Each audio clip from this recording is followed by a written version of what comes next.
Okay, well, this starts our construction segment of of these discussions, and we're going four wide here. For the first one, we've got Mike DiBiasi at RT, who's a construction specialist there. Leah Heller is a senior construction specialist at CAP, and then Jack Doyle, who runs the construction practice at CAP. So, how are you guys doing?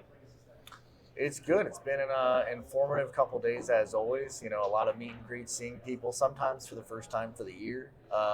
Other times, hopefully, like you guys, you know, this is a regular occurrence. We like to see people every quarter, and this is a good environment to do that. What's been surprising so far, or has there been anything surprising?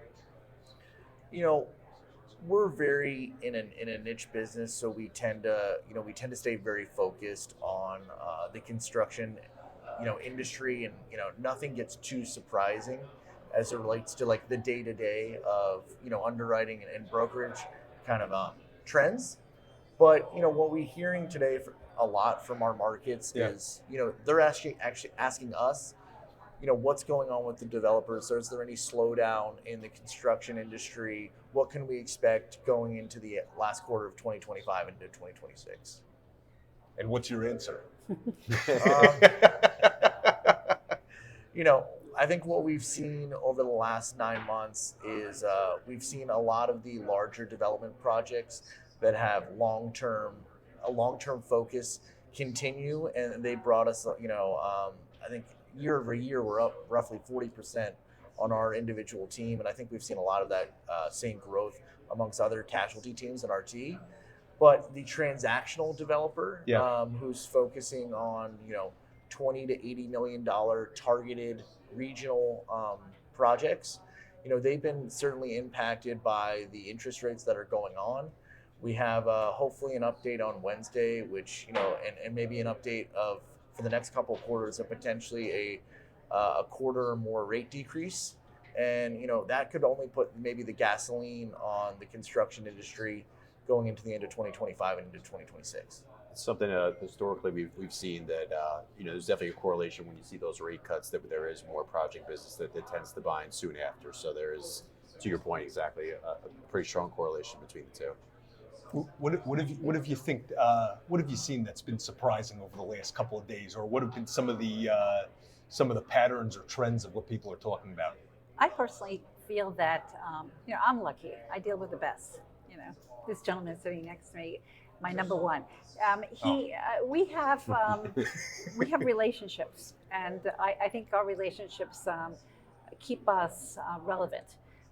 We also see people nervous in the industry about the lack of, financing, be able to finance a project.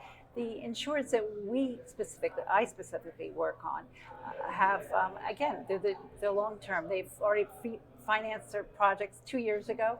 They're not looking at current dollars. Yeah. But it's important that it's not just today. We work on things that are just beginning to develop, that won't be actually built until 2 years from now. Sure. So we see a lot of the infrastructure projects, and I think that to me has been the biggest change, that the market is looking to insure just the infrastructure now, so that later on they can build a vertical.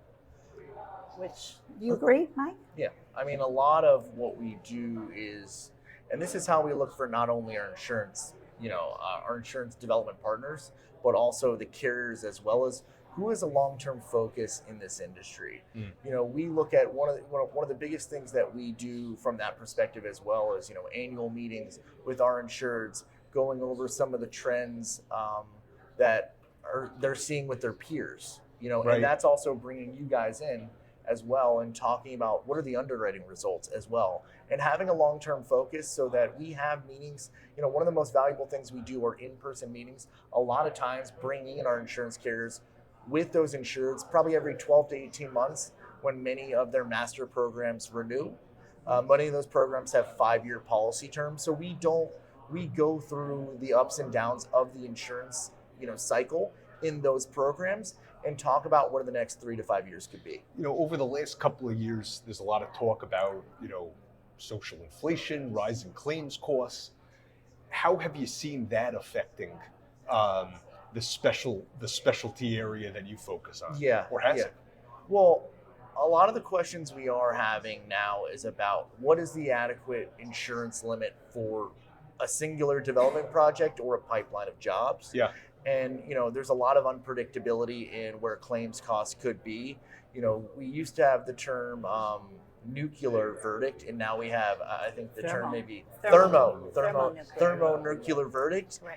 And there's various different states across the country that have very large verdicts that insurers unfortunately didn't anticipate for. Right. And now we need to build in products that can be flexible for them and look at an overall their overall portfolio and insuring them against honestly the unknown. So even a lot of these are driven very very state dependent. Sure. But insurance limits that are even beyond simply like for construction defect states, we have what we look at as 50% limits to construction value as a variable base of what a large claim could look like. Sure. But now when you're dealing with potentially a large loss, maybe from a crane collapse or adjacent building exposure, we could build insurance programs just situated on specific coverage types, like premises liability only, and build large aggregates with partners that have a smaller opportunity to potentially have a loss, but protect them against a large unknown. But that's the new opportunity. Are you seeing anything with existing people in the space changing, or is it full steam ahead? I don't. You can't. like I don't think you can predict those. The thermonuclear verdicts and the nuclear verdicts. It's a matter of managing the juries. It's a legal situation, not the loss situation.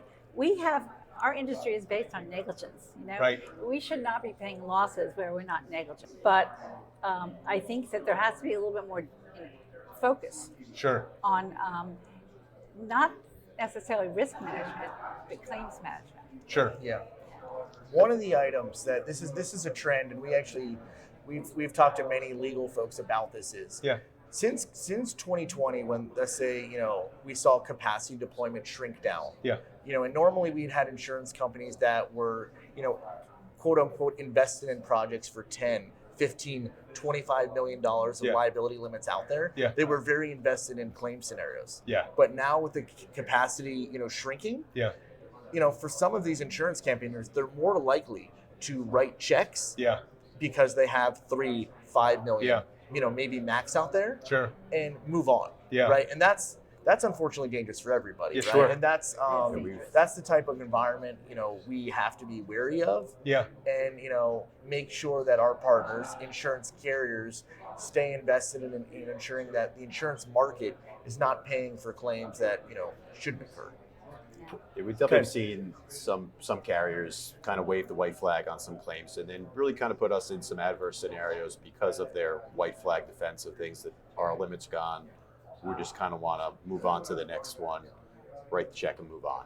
So that's a scenario that's unfortunately all too common right now.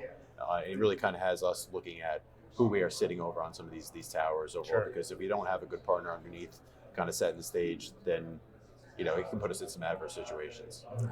So we do have to underwrite. We underwrite not the risk only, but we also underwrite the carriers below us. To making sure that we have the right partners below us. Do you looking out toward next 12 months, what types of products or industries are you focused on growing, or do you think you have opportunities with? Where's the focus within the construction area? Yeah, I mean, obviously a lot of us focus on where the economic development is across the country. Obviously Florida has been a leading driver since certainly 2020, when a lot of shutdowns across the country, but Florida, the car remained on. I think we've seen residential developments in like states like Texas and Georgia and others become opportunistic, especially for developers that were looking to build products that, let's say, we've seen interest rates rise over the last couple of years. Home ownership is obviously difficult for a certain generation. We've seen a lot of built-to-rent product begin in states like Texas and the Eastern Coast, where the environment for home ownership is difficult, and they've built a product that can satisfy needs. Obviously, technology has been a big driver over the last couple years as it relates to data and AI and the needs of these tech companies across the country. A lot of those energy sources as well, right? It not only goes into the storage need that they need, but also the energy needs to supply them are obviously huge. That'll be an interesting development over the next couple years, and hopefully, obviously, opportunities for the E&S space. Yeah. That's certainly an area that we're going to see direct admitted plays, and there'll be a lot of push and pull In the data center business, you think? I think potentially, yeah. As it becomes a little bit more standardized. When we had 5 or 6 years ago, when that class of business was new, it stayed with E&S. But now there's a little bit more of a proven track record. All right. Anything you'd add in terms of other opportunities looking at the next couple of months, 12 months? I mean, hey, I think with the interest rates movement, that should lead to more opportunities. That's really what we've seen. Hopefully, that would be the case. Nice. All right, great. Thanks for the time.